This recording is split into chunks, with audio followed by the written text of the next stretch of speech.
ஒரு கதை சொல்லட்டுமா? ரொம்ப டீசென்டான ஒரு திருடனின் கதை.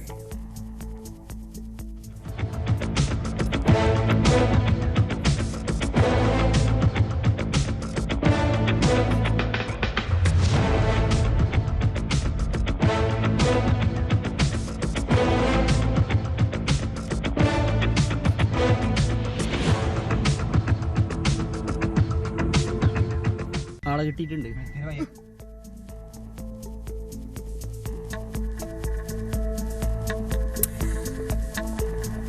കാസർഗോഡ്, അവിടെ കോഴിക്കോട്, കണ്ണൂർ ജില്ലകളിലായി 100ലധികം കേസുകളുള്ള ഒരു കള്ളനെ പിടികൂടിയെന്ന്. ആ കള്ളനെ പിടികൂടിയ കാഴ്ചയിലേക്കാണ് ആദ്യം.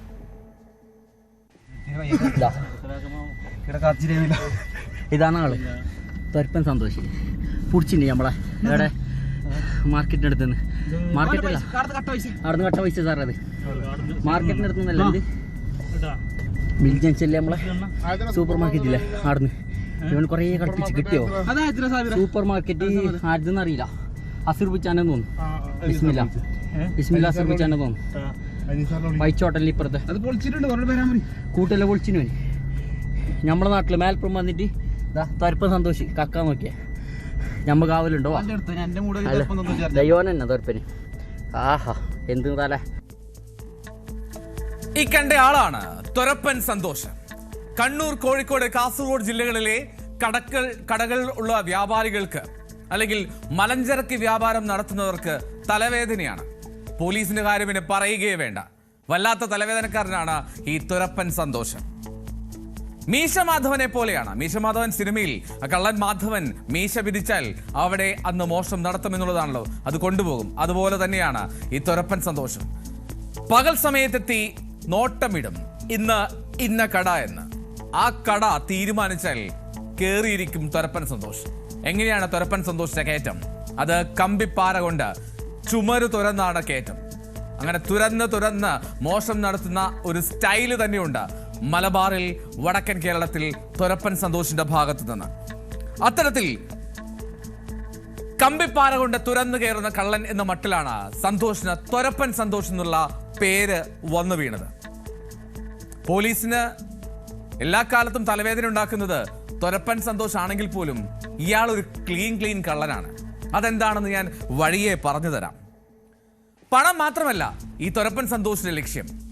കിട്ടുന്നതെല്ലാം കൊണ്ടുപോകും. അതിൽ ഏറ്റവും പ്രധാനം സൂപ്പർ മാർക്കറ്റുകളും മലഞ്ചരക്ക് കടകളുമാണ് കൂടുതൽ മോഷ്ടിക്കാൻ ഇഷ്ടപ്പെടുന്ന സ്ഥലങ്ങൾ. ഈ രണ്ട് സ്ഥലങ്ങളും നോക്കി വെക്കും, രാത്രി കയറും എന്ന് പറഞ്ഞാൽ തുറന്ന് കയറും, കൊണ്ടുപോവുകയും ചെയ്യും. തൊരപ്പൻ സന്തോഷിന് ജയിൽ എന്നാൽ വീട് പോലെയാണ്. നമ്മൾ പറയും കാടാറുമാസം നാടാറുമാസം എന്ന്. അതുപോലെയാണ് സന്തോഷിന് ജയില്.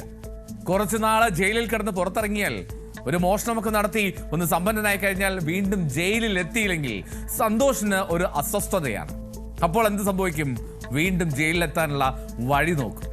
പക്ഷെ ഇതിനിടയിൽ ഒരുപാട് മോഷണങ്ങൾ നടത്തിയിട്ടുണ്ടാവും തൊരപ്പൻ സന്തോഷ്. ജയിലിൽ വെച്ച് ഒരുപാട് ശിഷ്യന്മാരെ കണ്ടെത്തുകയും ചെയ്യും തൊരപ്പൻ. പ്രത്യേക പരിശീലനം നൽകും. ടൂൾസ് ഉപയോഗിക്കുന്നത് മുതൽ, ഷട്ടർ പൊളിക്കുന്നത് മുതൽ, ചുമര് തുറക്കുന്ന തന്റെ സ്പെഷ്യലൈസേഷൻ വരെ പറഞ്ഞു കൊടുക്കും ഈ തൊരപ്പൻ സന്തോഷ്. അതുകൊണ്ട് തന്നെ വടക്കേ മലബാറിലെ പല മോഷണങ്ങളിലും ഈ ഒരു തൊരപ്പൻ സ്റ്റൈൽ കാണാറുണ്ടെന്ന് പോലീസ് പറയുന്നു. സംസ്ഥാനത്തുടനീളം ശിഷ്യഗണങ്ങളുള്ള മറ്റൊരു കള്ളൻ, ഇത്രമാത്രം ശിഷ്യഗണങ്ങളുള്ള കള്ളൻ മറ്റൊന്നില്ല എന്നുള്ളതാണ് പോലീസിന്റെ ഭാഷ്യം പറഞ്ഞാൽ. ഇനി സൂപ്പർ മാർക്കറ്റ് എന്നോ കരിഞ്ചന്തയെന്നോ ഒന്നുമില്ല. നഴ്സറി ഗാർഡനുകൾ, ക്ഷേത്രങ്ങൾ, ഇതൊക്കെ തുരപ്പൻ പലപ്പോഴും കയറാറുണ്ട്. ഹരമാണ് തുരപ്പന് ഇതൊക്കെ. ഒരിക്കലൊരു സംഭവം ഉണ്ടായി.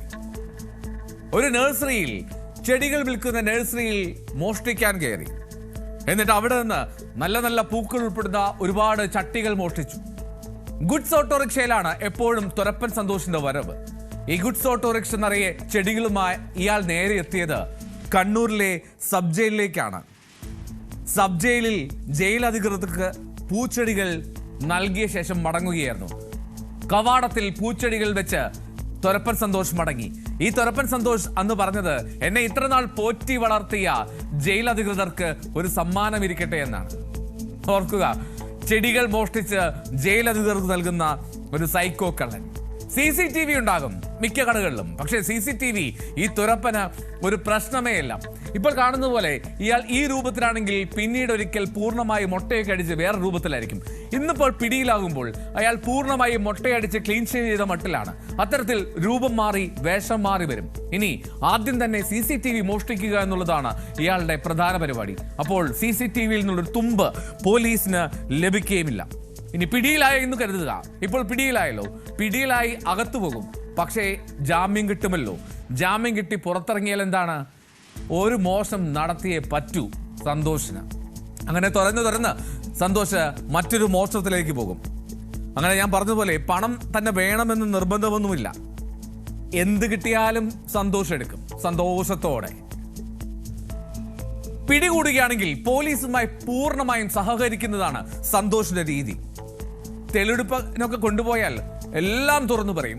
മണി പോലെ തുറന്നു പറഞ്ഞ് കാര്യങ്ങൾ വിശദീകരിക്കും. ഇന്ന സ്ഥലത്ത് നിന്ന് കയറി, ഇന്ന സ്ഥലത്ത് ഒളിച്ചിരുന്നു, ഇങ്ങനെയൊക്കെ എടുത്തു, ഇന്ന സ്ഥലത്ത് വിറ്റു എന്നെല്ലാം. റബ്ബർ ഷീറ്റ, കൊട്ടടയ്ക്ക, ജാതിക്ക, അങ്ങനെ ഇഷ്ടം പോലെ വസ്തുക്കളാണ് മലഞ്ചരക്ക് സ്ഥാപനങ്ങളിൽ നിന്ന് തുരപ്പൻ സന്തോഷ് കൊണ്ടുപോയിട്ടുള്ളത്.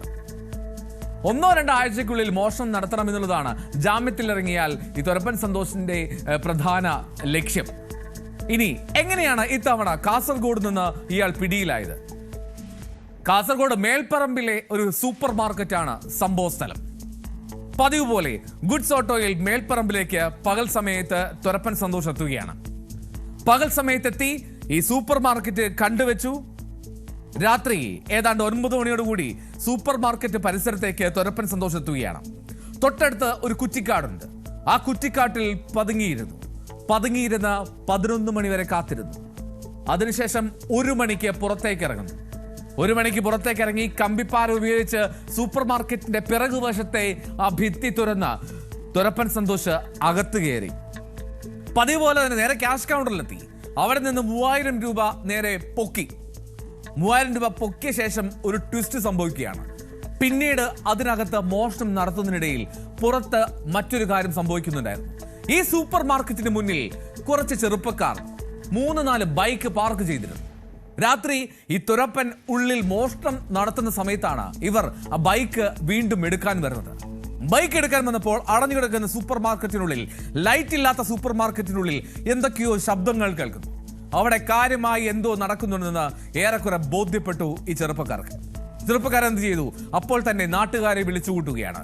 നാട്ടുകാർ കെട്ടിടം മുഴുവൻ വളഞ്ഞു. കെട്ടിടം മുഴുവൻ വളഞ്ഞതോടെ തുരപ്പന് മനസ്സിലായി കുടുങ്ങിയെന്ന്. രക്ഷപ്പെടാൻ ഒരു മാർഗവുമില്ല. ഒടുവിൽ രക്ഷപ്പെടാനുള്ള അവസാന ശ്രമം എന്ന മട്ടിൽ തുരപ്പൻ കെട്ടിടത്തിന്റെ മുകളിൽ നിന്ന് എടുത്തു ചാടി. നിർഭാഗ്യവശാൽ തുരപ്പന്റെ കാലൊടിഞ്ഞ തുരപ്പന് ഓടാൻ സാധിച്ചില്ല. ആ പാവം കള്ളൻ അങ്ങനെ നാട്ടുകാരുടെ പിടിയിലായി. ആ കണ്ട ദൃശ്യങ്ങളാണ് നമ്മൾ കണ്ടത്. നാട്ടുകാർ കെട്ടിടം വളഞ്ഞു, കെട്ടിടത്തിന്റെ മുകളിൽ കയറി, തുരപ്പൻ കെട്ടിടത്തിന്റെ മുകളിൽ നിന്ന് എടുത്തു ചാടുന്നു. ദാ കിടക്കുന്നു കാലൊടിഞ്ഞ് ആ പാവം കള്ളൻ.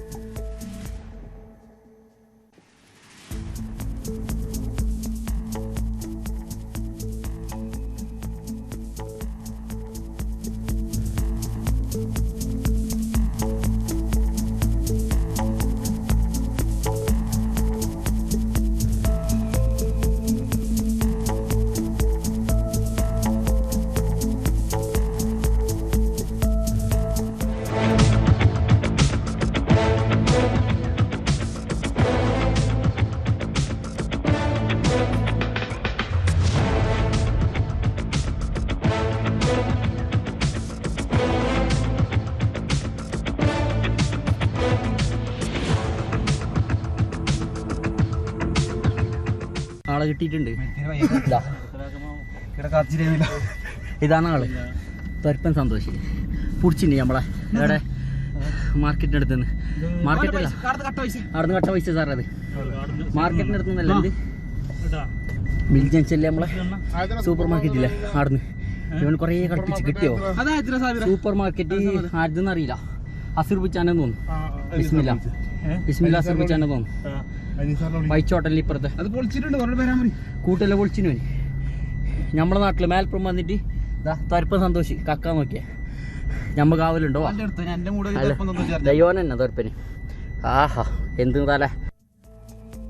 ഇങ്ങനെയൊക്കെ ഇരിക്കുമെങ്കിലും തുരപ്പൻ സന്തോഷ് ഞാൻ നേരത്തെ പറഞ്ഞ പോലെ ആള് പാവമാണ്, ക്ലീനാണ്. പോലീസുകാർക്ക് അറിയാം എല്ലാം മണിമണിവിലും പറയുന്ന തുരപ്പൻ സന്തോഷ്. ഏതായാലും കണ്ണൂർ കുടിയാൻമല പോലീസ് സ്റ്റേഷൻ പരിധിയിലെ പുലിക്കുരുമ്പ സ്വദേശിയാണ്.